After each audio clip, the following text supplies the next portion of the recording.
in 1977, you had a big old hit, Star Wars, and then they kind of followed up in 81 with Empire Strikes Back, and in 83, with Return of the Jedi. Return of the Jedi, they kind of introduced a couple of Ewoks. You know those furry, fun, war-hungry creatures, We know right? them, yeah. They eat flesh. George was so much banking on these motherfuckers. He was like, you know what, I'm gonna give these guys some movies, sir. So I'm gonna give you a quick script, and you guys just do what you want with it. Here, 1984's Caravan of Courage, an Ewok adventure. Why is there a caravan? Where are Let they me- going? I'll tell you. So it all begins with this stranded family on the forest moon of fucking Endor. They crash landed there somehow, some way. No explanation how. Somehow shot down. I don't know. Endor is not occupied by Empire at the moment. Empire occupation is not a thing. Some say this would happen in between Empire and Return of the Jedi. I say nay, because none of them have met humans yet. It's kind of strange the way they go about it, because it could take place after Return of the Jedi as well. A moon of Ewoks. Like, our heroes only encountered one group of them. There are probably more. But they say they encountered Wicket, to which when Wicket met Leia, he was like encountering a human again, even though he would have already met humans before. So it's just like, I would say this would take place after, because the way he meets the humans here, he's more occupied with the little girl because he's never seen a little child before, right? He's met adults all the time. He hasn't met one his size. So like, I mean, Leia's pretty short. She can't be that taller than an Ewok. No, but I mean, she's, bucking Luke Hamill's height. So I mean, like, still, that's still tall enough over an Ewok. I say this takes place after Return. So, yeah, this family's just stranded there, and they're looking for their kids. And then they're confronted by this giant creature called the Gorax, who then just chases them, and then they go missing, i.e. they're captured by the Gorax. So why does the Gorax take prisoners? I don't even know. He's actually looking for snacks, but yet he took them as prisoners for some fucking reason. He was looking for food to begin with. But I'll get to that for too. later. Yeah, gotta let them marinate for a bit. Yeah, first and foremost, the ADR is terrible here because literally you can see the actors moving their mouths, but the audio is not right. So it's like, did you guys suck shit right then and there, and you had to come back and record your own fucking lines again? It's not like those lines were hard. Let me just get this straight with everybody. Performances here are not strong. Okay. Dressed up as teddy bears. Oh man, even like the two adults in this first movie, I'd rather watch a fucking high school team, fucking drama team do this shit than watch these guys. Oh fuck, this was terrible. I thought you were gonna say Riverdale, but yeah. Oh no. There's never an excuse to watch Riverdale. Riverdale acting compared to this is fucking Oscar. Okay, this was terrible shit, man. Oh, don't like hearing God. Dookie. So as we go on now, the parents go missing, and now we wake up to Wicket and his family of Ewoks. And I don't know why people like doing this in Star Wars movies, like this holiday special. And we're watching Ewoks communicate, but there's no fucking subtitles. So I don't know what these Ewoks are talking about, man. It's just yub yub, jub jub. And it's like a whole lot of that for like fucking 20 minutes. And I'm like, what's happening here, man? Like, I don't know what's going on. Here's what hurts the most. So because they wrote the scene like that, you have this narrator, poor Burl Ives, this old man. They must have been like, yo, Burl, do you have a mortgage to pay? Because we have a script for you to read. And he came to narrate some fucking lines, man. And like, he must have been saying these lines on his goddamn deathbed because there was it's just like no energy. It's like, on the forest moon of Endor. In an Ewok village on the moon of Endor, Deej tries to summon two of his sons who went into the woods and have not returned. He fears they may be lost.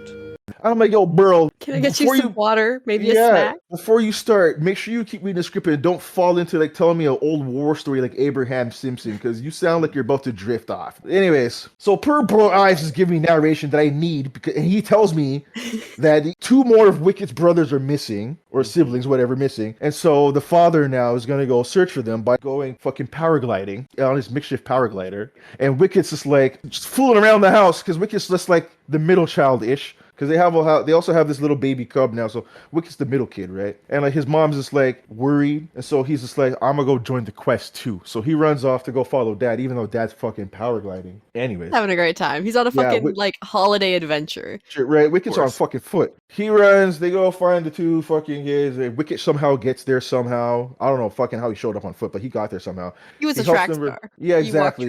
And then they come along the fucking crash star cruiser from the family that crashed there, right? So now they're digging around stuff, and they hear some breathing in one of the fucking panels. So they open it up, and it happens to be a little girl. Her name is Sindel. Cute little girl. So she's there. She's all scared from the Ewok. War culture takes over for a minute. He's got his his harpoon up, like, and she's like, Oh. and he's just like, oh, I smell fear. Puts it down, and like he like tells her, come out, pets her. And he's like, it's okay. We'll adopt you now. We won't eat you. You're too small. Okay. Too small. Not even snack. So then on the outside, one of the brothers is just checking out the ship on the outside, and then he gets fucking dun ambushed. Turns out to be her brother, this kid named Mace. This is the first Mace in Star Wars. Second Mace by chronological, but first Mace by appearance. I feel like we've got a better Mace. We don't need this one. Ha! Mace has got his gun. He's like, let go of my sister. And the Ewoks, they don't speak English, so they're like, what the fuck's going on, right? Oh, Yeah. sorry. So No. They're not like that. They're like, blah, blah, blah, blah, blah, blah. Yeah, right, exactly, right? So he starts roughing him up and everything. And the sister's like, no, don't, right? And he's like,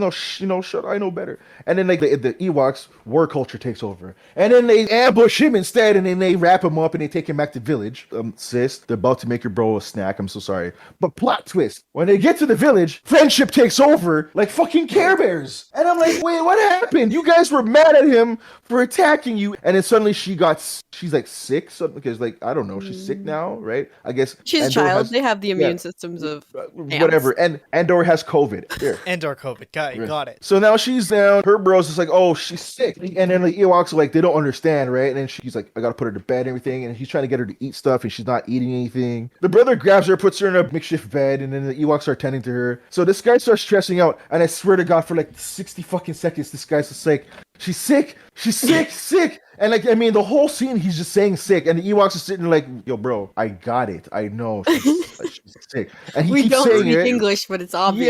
Yeah. So they use a whole bunch of medicine, and then she thought she's not getting better yet. So he's like, medicine. And he starts saying that for like a fucking minute straight. Like, medicine. She needs more medicine. I'm like, yo, bro, are you being fucking racist? Like, just hold on, man. Just hold up. Like, I'm sure they're observing the fucking situation. Like, hold on. They're like, we don't have any more medicine. So he's like, where the fuck do we get more medicine? So like the Ewoks again are like, we don't know what you're saying. So they figure out like, are you asking There for are no more subtitles medicine? here either, sir. Yeah, Please. right, exactly. So then they're like, yes, more medicine. So he's like, okay. They're like, let's go make a quest for more fucking medicine. And again, there's no context of what you need here until narrator Burl Ives comes out. He's just like, and the Ewoks and young Mace go out to look for more medicine from a special tree sap on Endor. Like, no fucking shit. There's no lore here, man. So you have to give me this lore dump, or else I don't know what's going on. This This going fucking online. kid only knows how to say one word at a time, and the Ewoks don't have subtitles. I gotta make a relation to something. Is it better or worse than the original Dune narrator? I still rather that than this old man was saying this from like the stretch of death. It was just like touching his shoulder, like, Hey, buddy, you gotta Hit a shot. take I fucking felt so time, bad. dude. So fine, I now know the quest. They're looking for tree sap. Awesome. So they find the tree sap, and like they're fucking digging at it, and they start pouring the tree sap out. The quest is complete, right? I would think. The end So of the then, movie, right? so then the kid Mace sees this fucking furry thing in this hole in this tree, right? Put yourself in this guy's shoes. Right. If okay, you're got it. out there in the galaxy far, far away, and you're on this foreign moon, and you see this furry creature in this hole in this tree, and you go close to it to get a closer look, what's your next move? Poke it with a stick. See, so you're Mace, Red, because this kid puts his hand in the fucking tree. No. Just elbow deep, right? Why would you put your hand in the tree? I'll tell you why. To pad out quest time. Here we go. Does he get stuck or does he lose the hand? He puts his Listen. hand in the tree. He starts screaming. The Ewoks come to save him, okay? They do nothing special other than kick at the fucking tree with an axe. The creature comes out. The Ewoks attack it. It lets go of his hand. His garments are shredded. His sleeve is gone. So they go back to the village with the medication, okay? They give it to her. She starts stressing out. She's having this bad dream. She starts stressing about not seeing her family anymore and whatnot, right?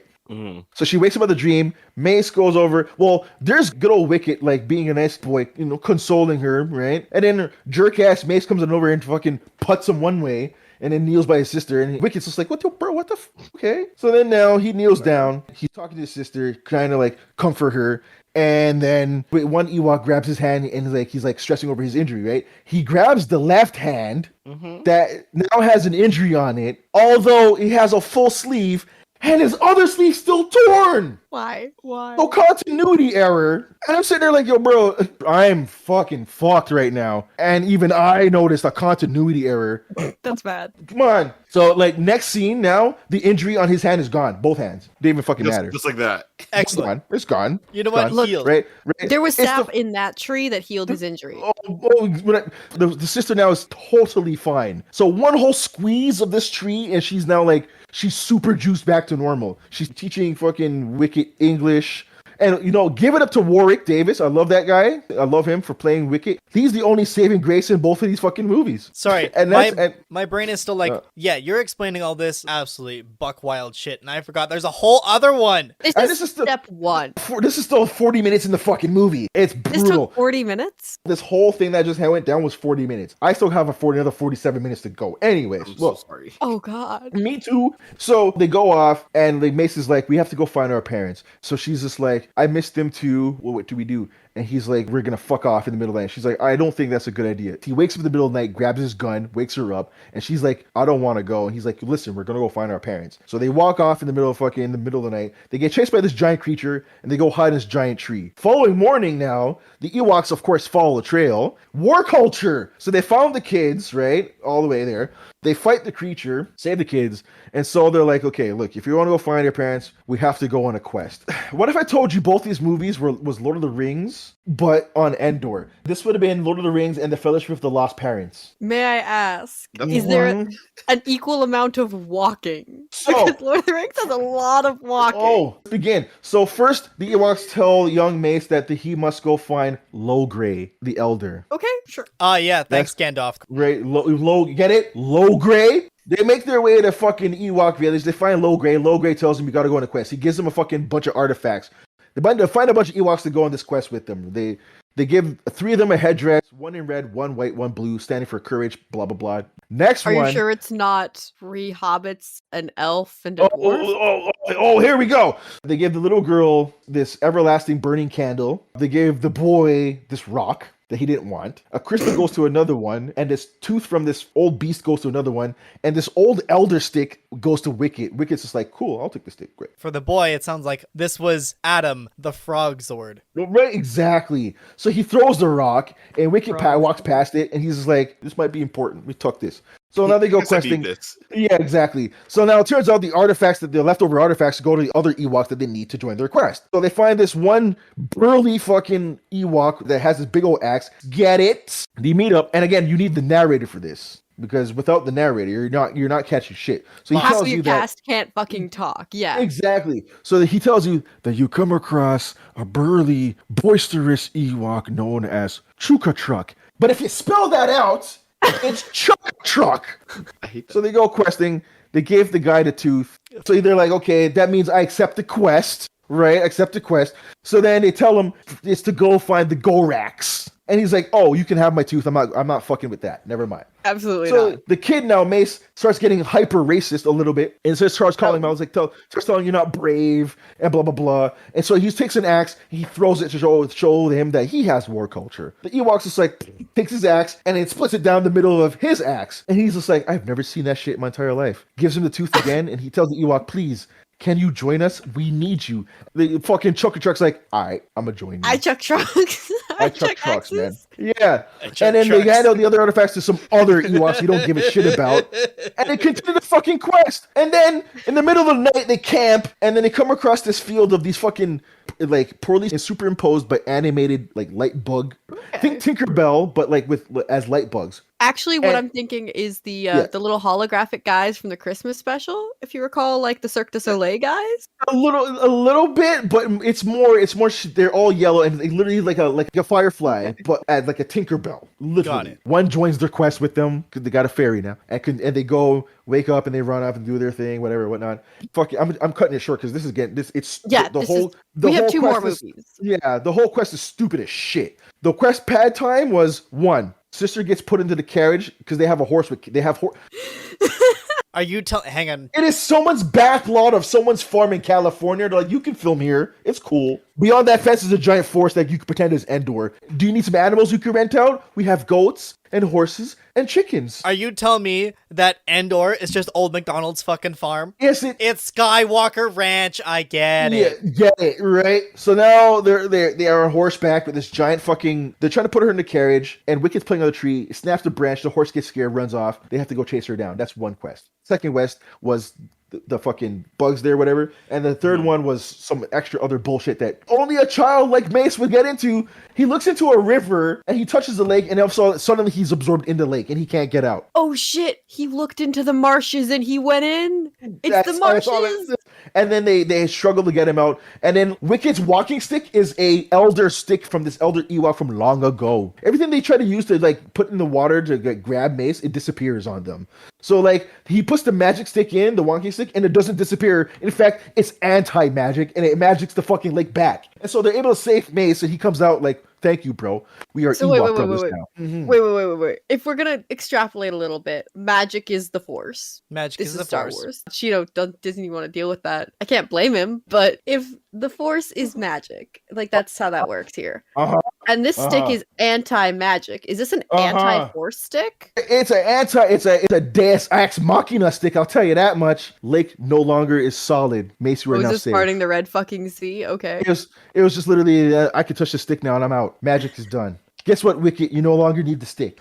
That's it. Quest continues. So now they get to the entrance of fucking the Gorax cave. Guess what? When you look inside this fucking cave, it's very much like, hey guys, you guys remember Jack, the beanstalk? I recall Yes, a tale or two. It's that shit. So the Gorax literally has a giant stone table with a giant stone chair, and he has this giant fucking Flintstone bone that he's like eating at. That's empty, and he's like, I'm hungry now. And he gets up, and lo and behold, in a bird cage are the fucking parents. In a bird cage? In a makeshift bird cage, I swear to God. And I'm like, why? Fairly Odd Parents. Got it. Yeah. They're the smallest meal that you could ever have. You're big, man. So now they come across the fucking thing, and they try to make a plan, right? Mm-hmm. So now they're freaking out. The Gorax, they're trying to sneak around. One Ewok knocks over his giant axe by accident. Mischief, and it was a diversion. So the Gorax is going nuts. So now Mace and the other guys are trying to come up with a plan. So they take the giant axe, they put it on a fucking stone, they catapult Mace up, whatever. They throw the rope up. The parents climb down. Everybody climbs down. Everybody's safe. Lo and behold, now they got to fight the fucking Gorax, right? So now the Gorax is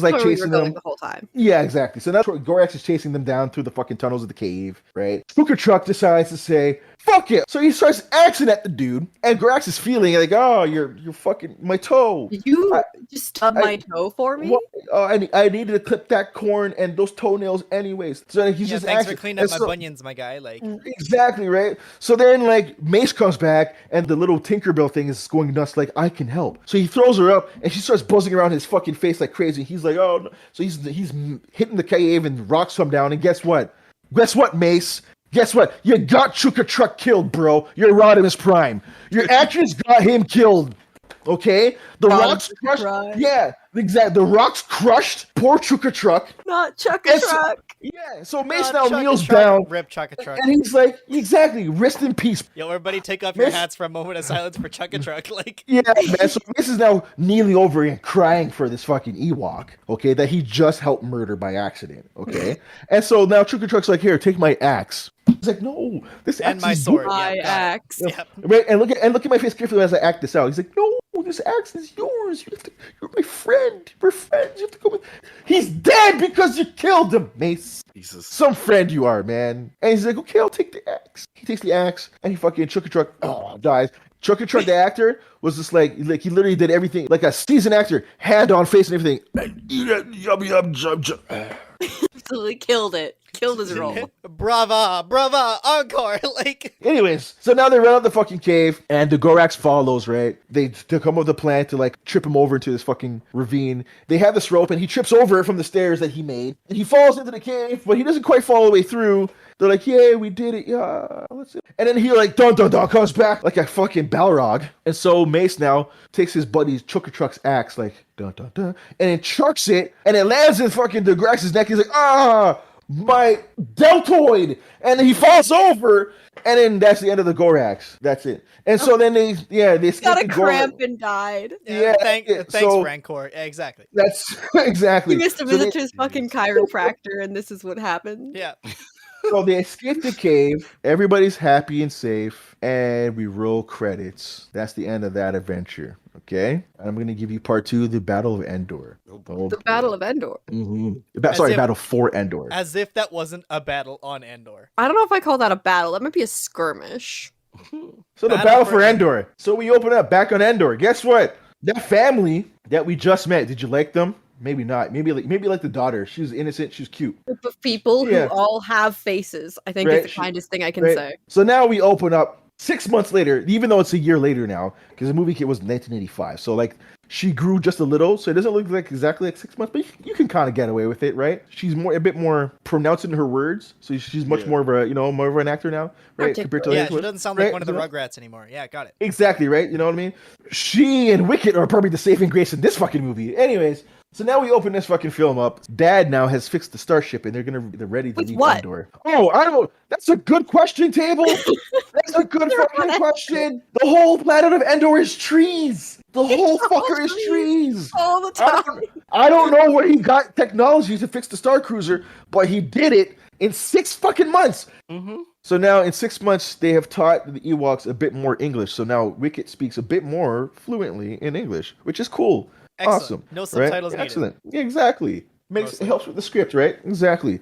So Dad is like, hey, look, go find your fam, go tell your moms and all that. I got the starship fixed. We're almost ready to go, okay? Go tell your friends bye and all that shit. She's like, well, Wicket, I gotta say bye. And Wicket's like, goodbye, no bye. Bye bad. And she's like, yeah, I know. I'll come visit and shit. And he's like, more Ewok adventures, right? And she's like, yeah, no problem. Anyways, guess what? Marauders.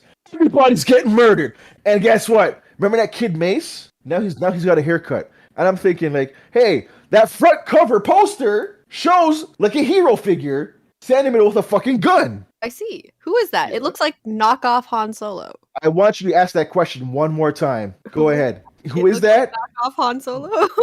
That dude is poster guy. And I will never know who that is because he doesn't exist in this fucking movie. What? The poster lied! So the father gets killed. Guy from Spy Kids 3?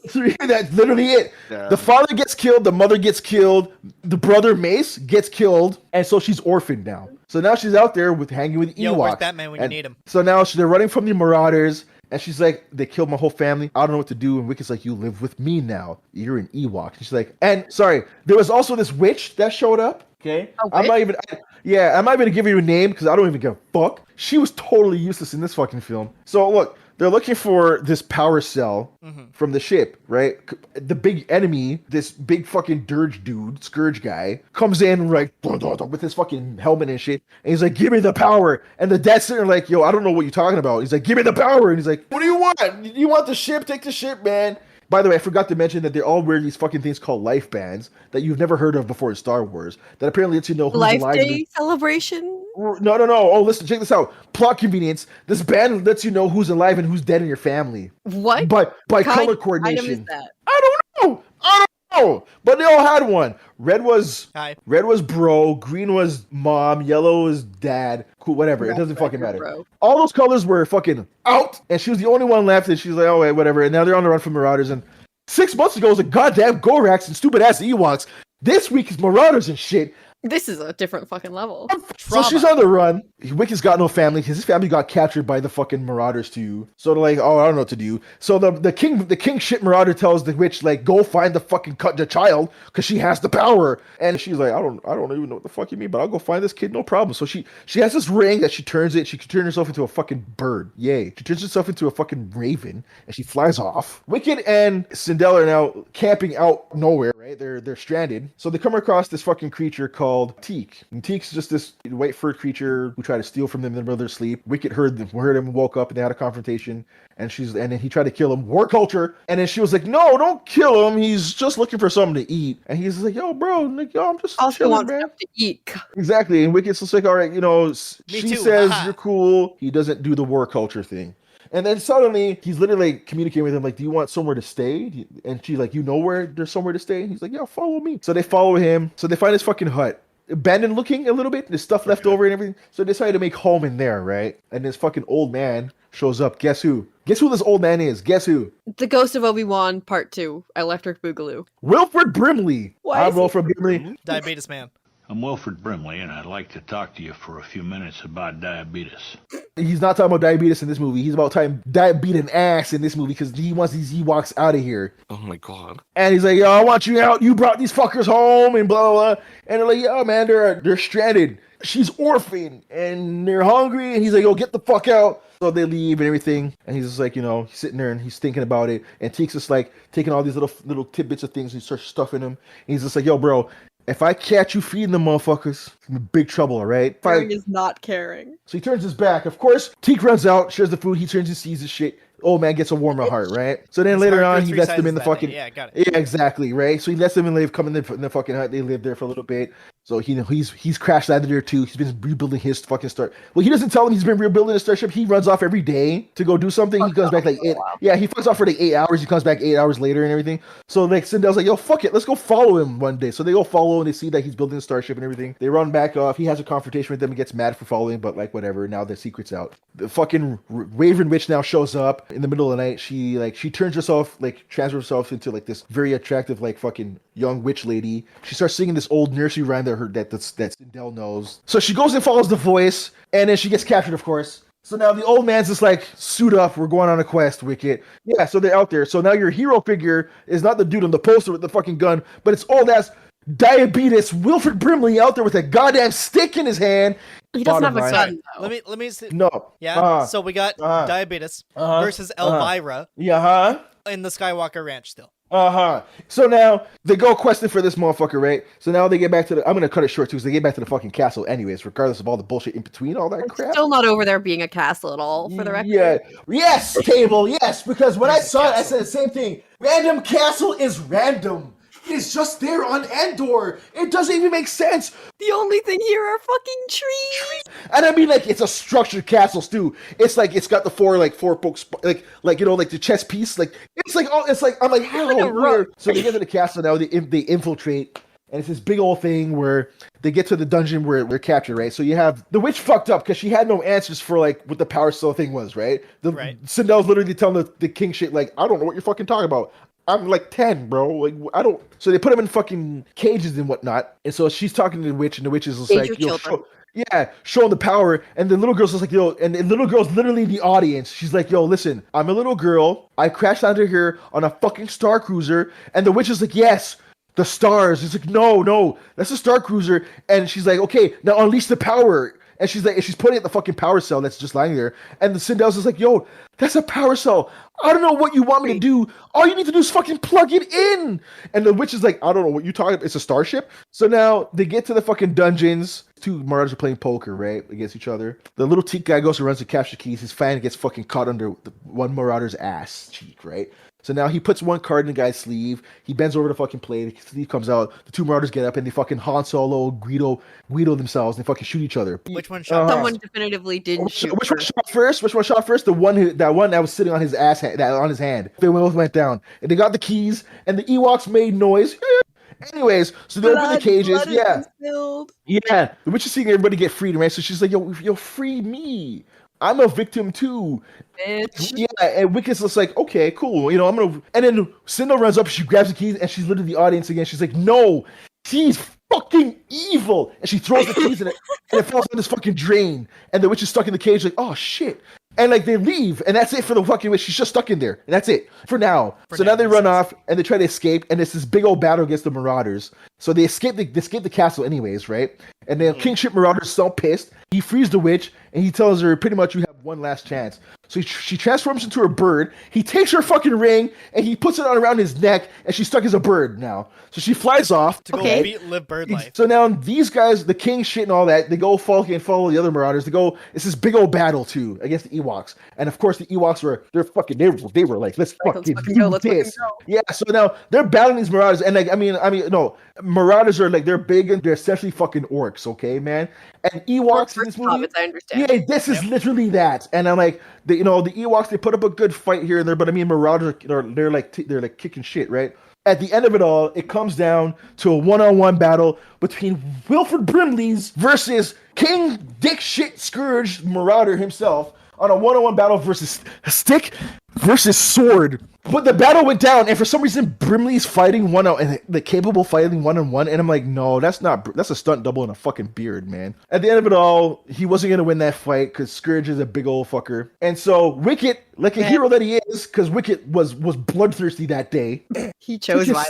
He took a slingshot and decided to fucking sling it. And I swear to you, he wasn't really aiming for the ring around his neck, okay? Wicket was aiming to throw that rock through that dude's throat, was what he was aiming for. Right into his fucking jugular. But he got that ring instead. And the ring started exploding and everything. He got caught into it and he turned to stone. That was it for the fucking king shit. That was the end of the battle. Where it's just like, oh shit, the battle's over. And Wicket's like, I'm the hero. And they walk away. And so guess what? 6 months later, Wilford Brimley fixes his ship. He tells everybody, we gotta say bye. And so she's like, we gotta say bye, Wicket. And Wicket's like, say bye. Come visit me, okay? And she's like, okay, no problem. Don't worry, I will. And they flew off. And we never saw Sindel or Wilford Brimley ever again. But we did see Wicket and more Ewoks because Lucas was like, I'm still cashing in on my 2 shit movies, thinking that these Ewoks were in so hard. And he was not wrong because I was a child when this shit was going down. And so I fell into the scourge that is the Ewok culture, and I wanted Ewoks all the time too. And so in 1985,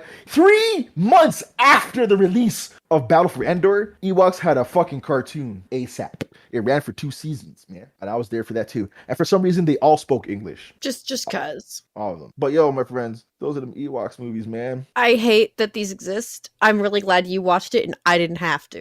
It was rough. That's what we do around here. We watch things so people don't have to. Honestly, this shit was a labor of love. I fucking bet it was a labor of, you know what property we still own?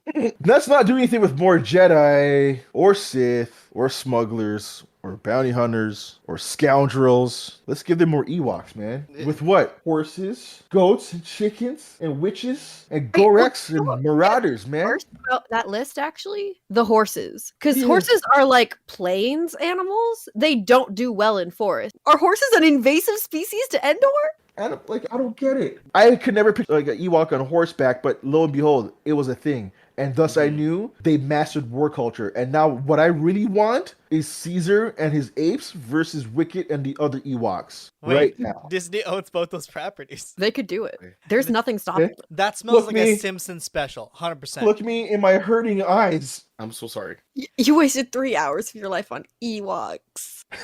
By the way, some last minute notes for this shit. The witch never got to turn back to a witch. She stuck as a bird for the rest of her fucking life. So boo-hoo for her. Excellent. Okay. In the first movie, the Ewoks, they spoke, but their faces were static. Their faces never moved. By the way, close up, those things are fucking terrifying.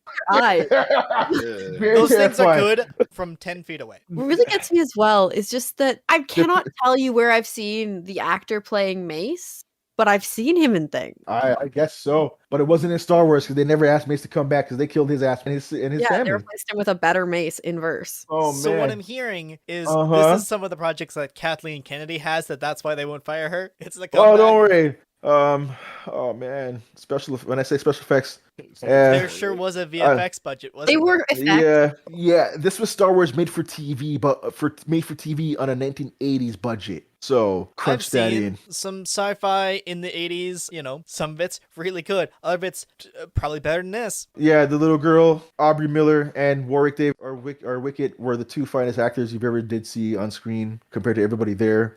And yeah, man, that was a trip. I feel like that's saying that you got first prize at like the baking blindfolded competition. Yeah. You know, you didn't set anything on fire. Exactly. The reason why this ranks as canon is because this directly affects nothing in Star Wars other than if you love Ewoks, and so it stands.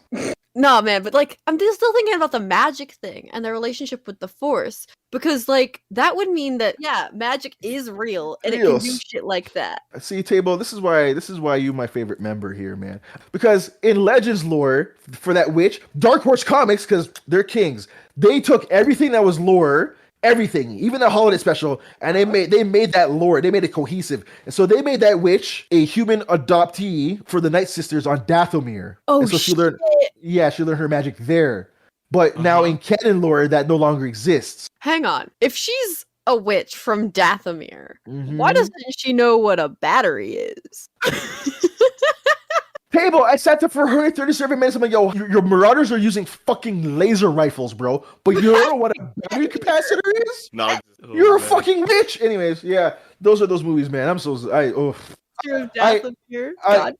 I had fun watching the little girl actually. You ever see little children on set live out the magic, and like you can actually see her break character here and there, being mesmerized by the magic happening around her. You know what I mean? Fucking fun to see sometimes because like they keep it in scene, and it's fun to see her face kind of like break character. And she's just like observing things, and she's like smiling at other fucking Ewoks. So it's like there's some fun stuff here and there that you can take away from it, but overall the shit's very fucking bad. In fact, I would have rather watched Rise of Skywalker. Shit. That can't be true. Shino, Rise of Skywalker hurts. I doubled down. I would have watched Rise of Skywalker twice.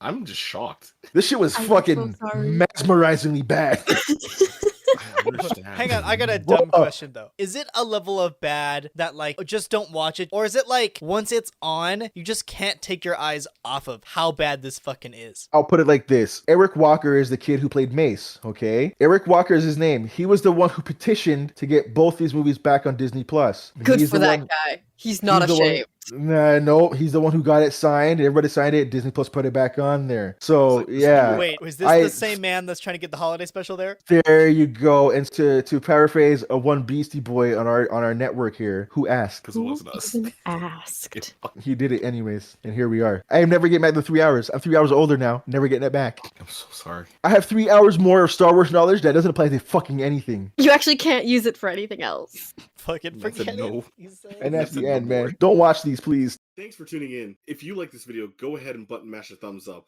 If you want to swing by when we have a new video, web up the sub button. Oh, and while you're at it, hit the bell to be notified by.